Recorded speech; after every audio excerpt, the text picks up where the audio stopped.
Welcome, everyone, to the 2022 mortgage session.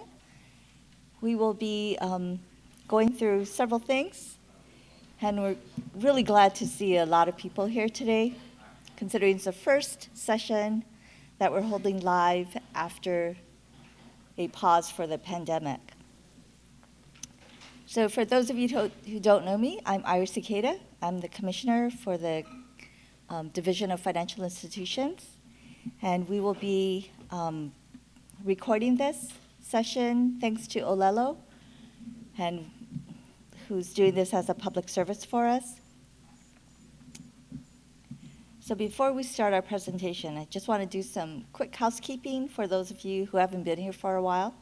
The bathrooms, I know this is really important. It's out the door, to the left, I guess it would be to the right when you get out the door, and then down the hall. Handouts, no need to take pictures. You can if you like, but the handouts will be posted on our website soon after this presentation. You'll also be able to see this presentation on YouTube once we get the YouTube link. And then, of course, this will be shown on Olelo. And I'll give you the air dates, and I'll repeat it again at the end of the session. So the first time, it will be September 16 at 6 o'clock on Olelo Channel 49. September 18 at 10 p.m. on Olelo Channel 49. I know there are a bunch of Nighthawks out there. September 19, 8 a.m. on Olelo Channel 49. And September 20 at 1:30 p.m. on Olelo Channel 49. So we'll have those available for you. So no need to write them down. Okay, so we shall start.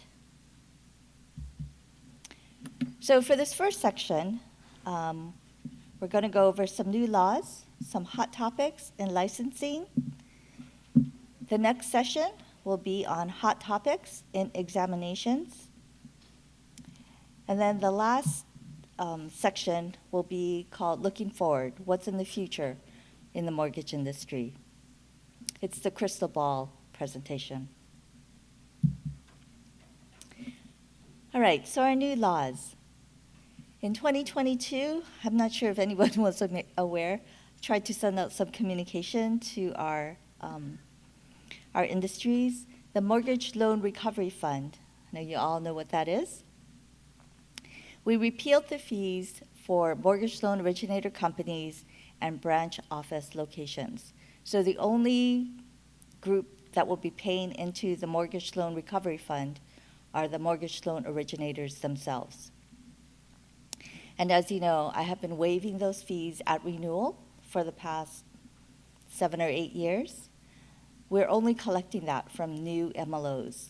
We feel that they should pay at least one time into the fund in case they ever get accused of or found in violation of misrepresentation, deceit, or fraud. The second thing we did for the Mortgage Loan Recovery Fund was something we learned while going through this process with the courts.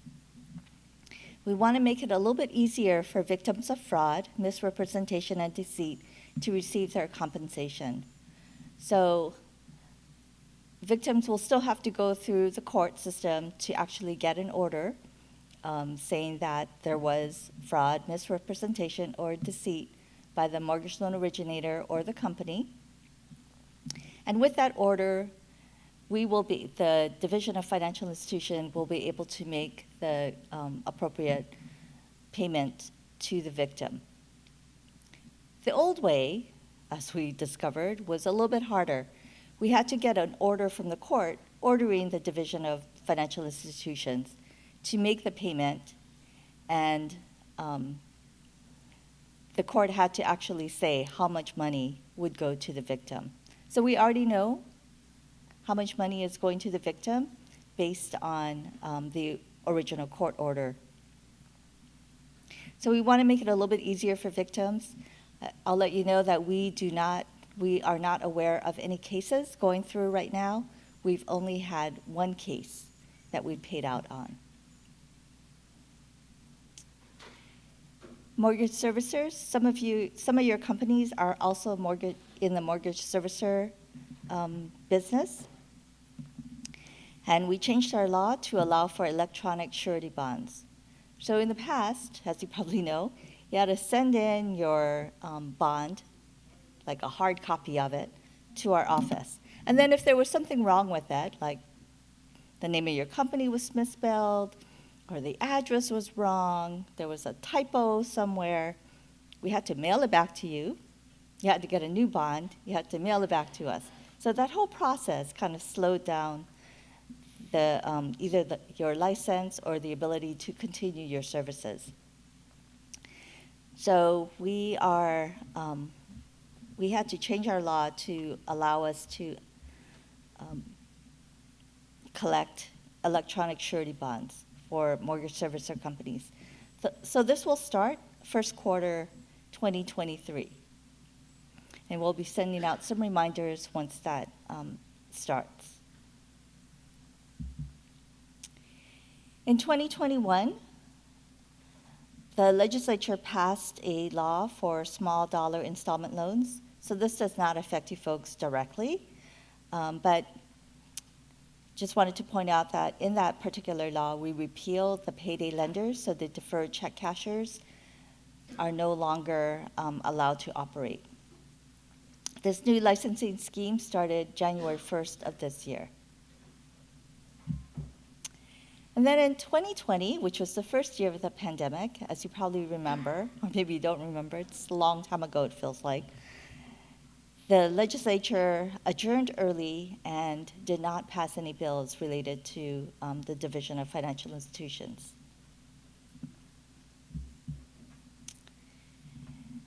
During the pandemic, the governor issued an emergency proclamation, and DFI sent out guidance about working from home, for your safety. When the pandemic ended, our guidance ended, and we sent out an email blast to everyone, letting everyone know that the temporary branch location guidance expired. All branch locations must now be accurate as they are in NMLS, and I think we saw a number of address changes right after that happened. So hopefully, we haven't done any spot checks, but just be aware, consumers do complain, and at that point, that's when we'll be driving out and making sure that you are where you say you are in accordance with NMLS. Our division has been back in the office since late 2020 to serve the public.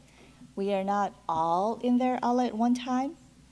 We have a team of examiners and staff, one for each industry, coming in every week.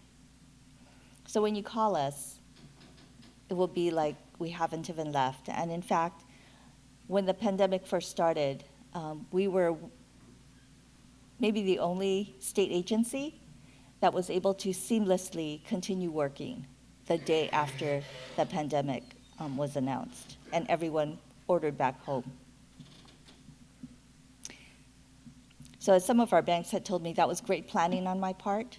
I did not plan for the pandemic, but back in 2011 and 12, we moved everyone to laptops and hotspots, so any one of our staff could work anywhere, anytime.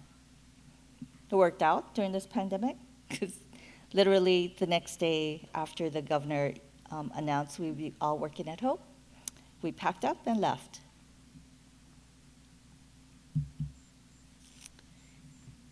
Okay, hot topics for licensing, working from home. So a lot of you are still working from home. You're doing this remote work.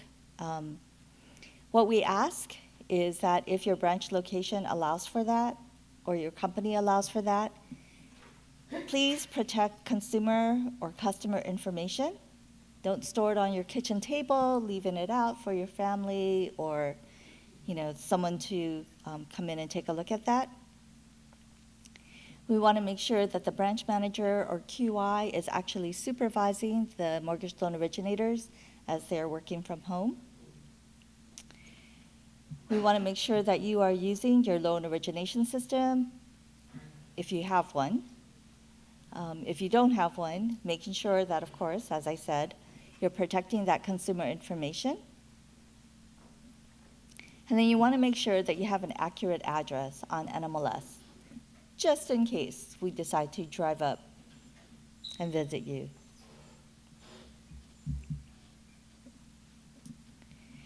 Here's a question that comes up a lot. Is there a distance between the MLO and the branch? So we know that many states have a distance requirement that you have to be 40 miles, 60 miles, 90 miles away from your branch location. Hawaii does not have that branch location requirement. So your branch could be on another island, and that would be perfectly fine with us.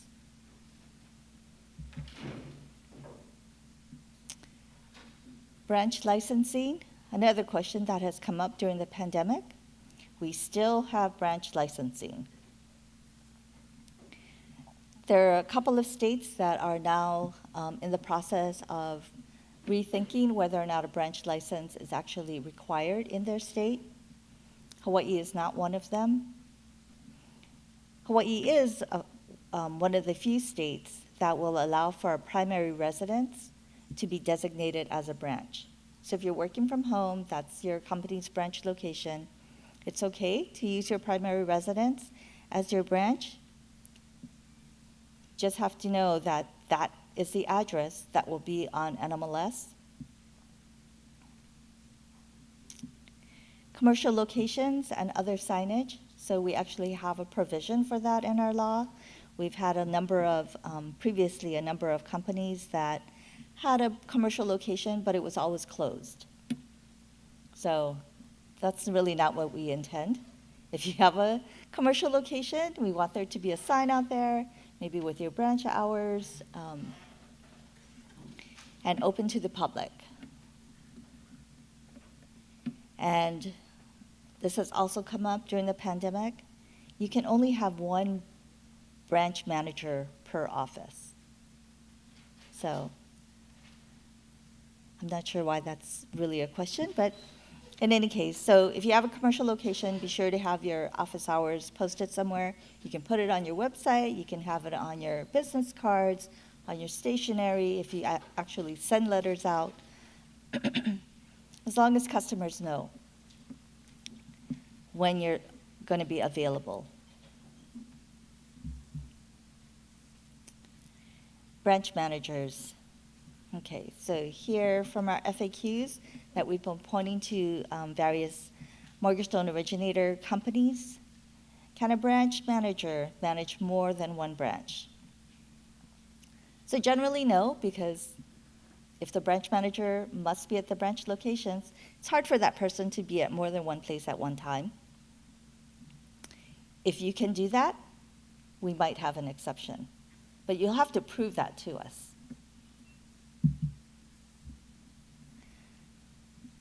All right, another popular question, mainland mortgage loan originator companies with a corporate office.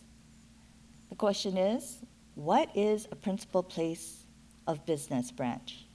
So as you know, NMLS only allows for companies to file one MU1. Generally, the mainland MLOCs designate the corporate office outside of the office in their MU1. So these companies, we've asked, or actually required them to establish a Hawaii principal place of business branch that would be listed as a branch location.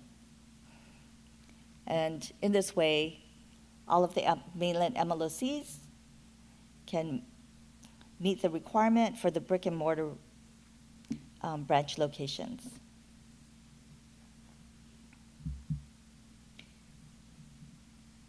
Virtual offices. So this has actually been a really hot topic especially during the pandemic or after the pandemic ended. So a virtual office we think, contemplates a live person, not a fake one, will not be available to meet consumers and respond to any consumer questions in a face-to-face meeting. And so if you cannot meet someone in person, that will not meet the legal requirements of a branch office. So all of the virtual offices, virtual branch locations, we have told MLOCs that that will not be allowed.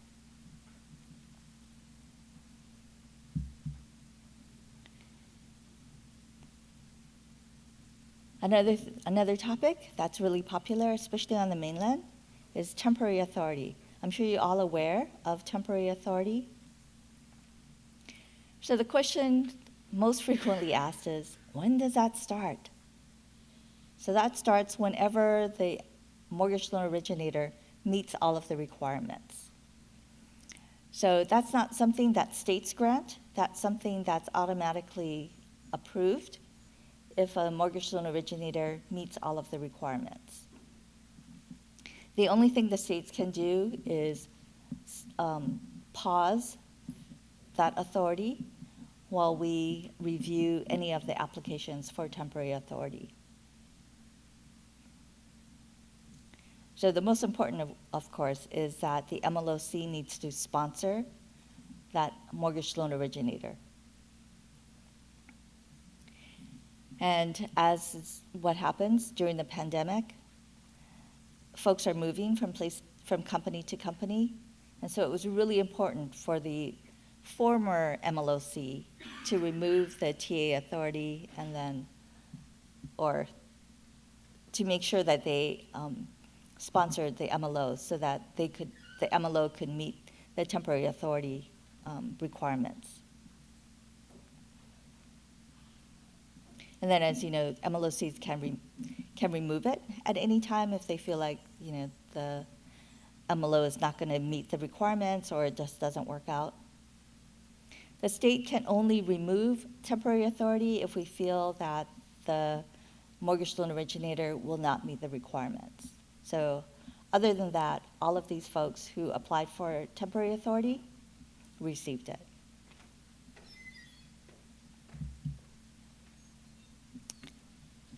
Testing. Okay, so y'all took the multi-state test, unless you started like back in the day when Hawaii had its own individual test. Today we have a multi-state test. And last year there was what we called an education snafu. So there were about 600 mortgage loan originators that cheated on the continuing education requirement and the testing requirement. So what they did, and so don't try this, because we have figured out a way to figure out if people are complying with the education or continuing education requirements, is they had someone else take the continuing education, pre-education for them. And, you know, thanks to software, we're able to catch that much more easily. So a little over 600 mortgage loan originators were caught in this cheating scandal. All of their licenses were temporarily paused. They had to comply with our enforcement orders that was a multi-state order amongst the 50 states. They had to pay each state that they cheated on their continuing education or testing a fee before they could enter back into licensing. So I'm happy to say that there are some folks that have passed out those new requirements from the order and are now back in our good graces.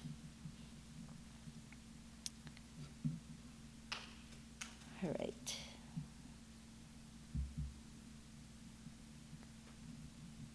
All right, so here's a question that always gets asked. Who doesn't need to get a license? So in our statute, we say that someone who only performs real estate brokerage activities, so realtors, And of course, that realtor should be licensed or registered with the state. We don't check unless there's a complaint. And we want to caution everyone who has entered into one of these office sharing agreements with different realtor companies. Make sure that you know who is quoting the rates, who is doing the mortgage loan originator activity. Is the realtor starting to quote rates? Are they helping filling out the application? Are they, what are they doing with the consumer?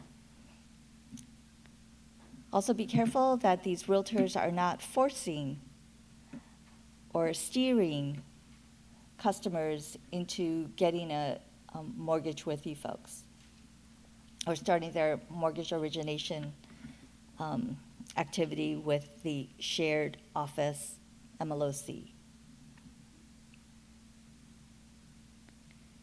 So if you share an office, be sure that you try not to, well, I wouldn't even say try, do not cross the line. We do get complaints about that, and upon those complaints, we will investigate.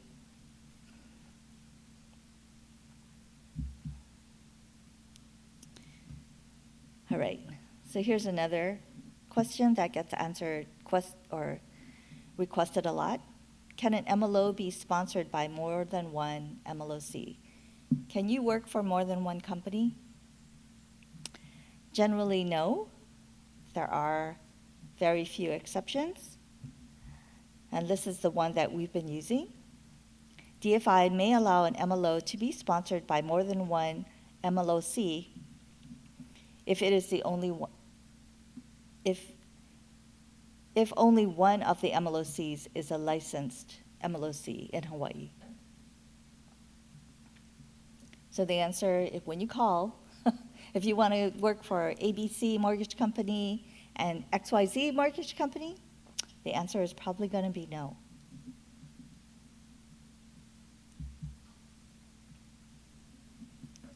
Wholesale lending. So there's a lot of this going on.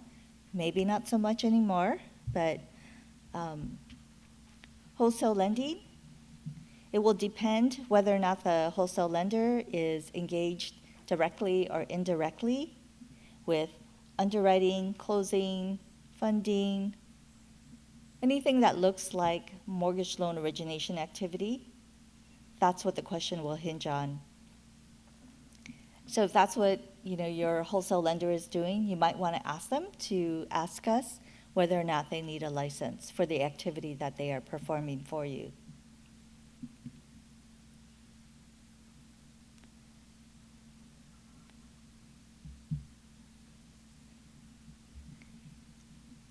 Mortgage call reports. This is our favorite subject. So mortgage call reports, don't forget, they're due quarterly within 45 days at the end of every calendar quarter. So that does not change from quarter to quarter. Set up a calendar reminder to remind yourself that this is due. Start filling it out, not on the day that it's due, not the day before it's due, a little bit before that day. We have a number of people that will call in to our office and say, on the day that the MCR is due, it's like, oh, I couldn't fill it out. I just started today. I can't finish it on time. So please know that we have an administrative fine for every day that mortgage call report is not turned in. And also don't do this. Turn in one with zeros in it, and then a few days later or a week later when you actually fill it out, send in an amended one. We'll consider the first one late or your actual filing late, and the administrative fine will be assessed accordingly. So don't be tricky. We are starting to catch all of these. You file them through NMLS, so they are time-stamped, so we can see what day they came in. And please don't tell us that you could not file your MCR because NMLS was down. It does go down every day for maintenance. And, that's probably not a really good excuse for not filing the MCR late. I should also let you know that if you violate this MCR filing the first time, the fine is pretty low, and this is a daily fine. The next time you violate it, the fine goes up. The third time you violate it, the fine goes up again, and that becomes a public order. So, any customers who are looking into your profile on NMLS will see that you have violated one of our laws. Just a warning. Please file them on time. We would really appreciate it. Although I have to say, for all of your companies that are filing these late, thank you. We're able to, fund all of our positions thanks to all of the administrative fines that we've been collecting. We prefer not to do that, but we appreciate all the extra donations.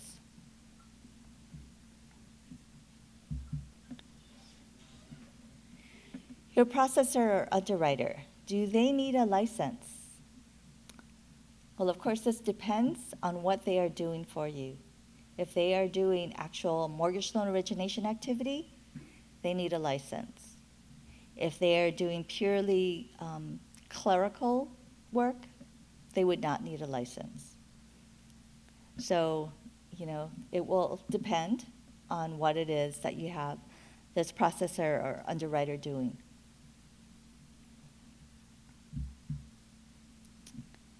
Okay. If you have any questions, we have our email address. I know a lot of you know this email address. Of course, you can call us. We hope to answer every phone call that comes through. And I want to open it up for questions. Anyone have some licensing questions? Some of these burning questions? A lot of these are on our FAQs on our website. So if you have a question, you can look at it. We have a number of FAQs on many different subjects. Questions?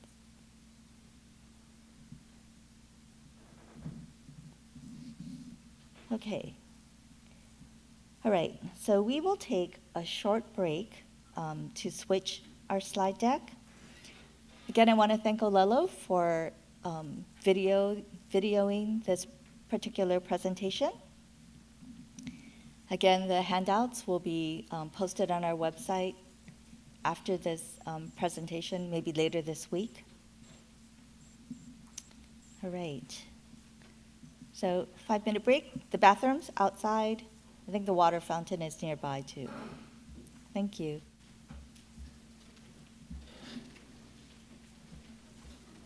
And,